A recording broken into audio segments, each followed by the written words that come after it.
YouTuber Tormad has reportedly died at age 23. I've seen different articles about this and it's still ongoing of how he died.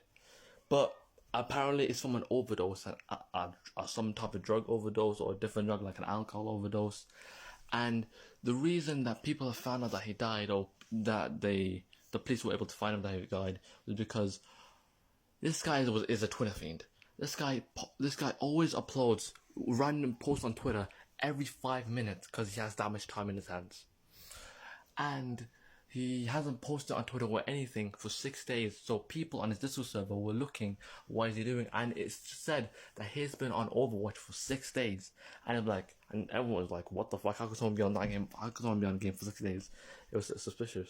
So one of the people on the Discord server called the police, and the police came up to the location, and they found out this guy was dropped on the floor, and it was an overdose. I don't know, it was an alcohol overdose, some type of drug overdose, but it was an overdose either way. And people who are haters of him, which are most people, I'm seeing memes on Twitter saying, "Oh, we're smoking that Tormad pack." You know what I'm saying? "Oh, bro, it was a good thing that he died. He was a cancer to fucking society." Anyway, all that other stuff.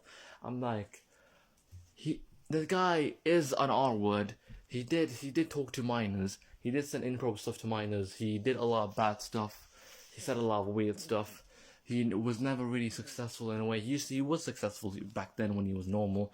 Everyone was talking about him. He was in big YouTube videos, collabing with big YouTubers. But then that went all downhill when he caused drama, talking his shit to other people, and he became a Twitter fiend where he just uploads, where he just posts random tweets every 5 minutes, and because he has that much time in his hands and he's just driving. So for the past 2 years, the guy didn't even have a life. All his life was just Twitter and playing games. So, and he sadly died not achieving much really. He didn't really achieve anything. He died achieving nothing really at such a young age. He still had time to achieve his stuff, but I guess his mental health was so bad, and I guess fame got him that badly, and I guess the hate got him so badly. I'm like, fuck it, bro, I'm gonna just overdose myself. I'm playing Overwatch.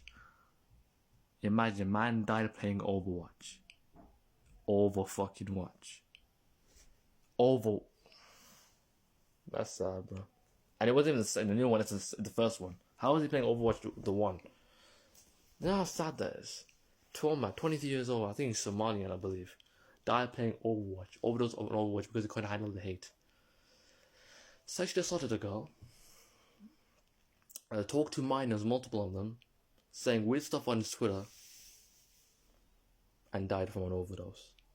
That is the dark side of streaming, bro. If you're a famous streamer, and if you're not able to handle the hate of some sort, you're gonna end up like him, bro. You're gonna end up overdosing yourself. You're gonna end up having mental health issues and all the other types of stuff. There are so many cases of big streamers that come up with a toxic fan base. They started off being toxic, and they grew a toxic fan base. And when they finally speak out emotionally about what they've been going through of some sort, why they haven't been online quite a while, the toxic behavior that they have created themselves are going at them, and they're not able to handle it. So they have mental health issues, all the other stuff. And they end up overdosing themselves, or they end up just fucking themselves over and hurting other people.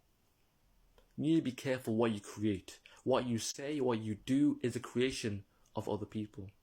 You need to be wary, because if you don't, you will end up like Tormad, and you'll end up like a statistic, really.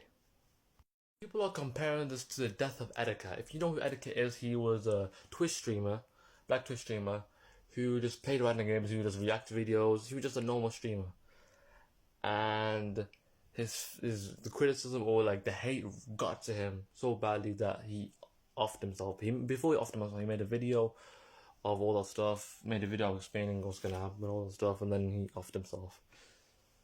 People are comparing this to that. This is a completely different case. You should not be comparing someone else's death to someone else. That's just ridiculous. This guy did it to himself.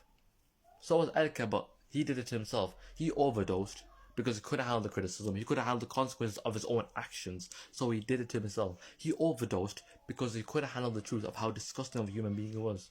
23 years of age. Sexual assault cases. Multiple times he been exposed for talking to minors. All the other stuff. This guy could have been the next, I don't know what, bro.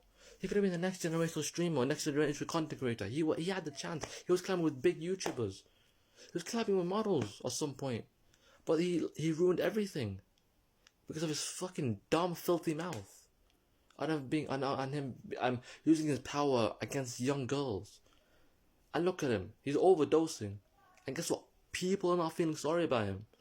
I'm seeing so many tweets of people, don't mind, but he deserves it anyways. And now I'm seeing a tweet of this guy literally exposing him for all the things he's done after his death.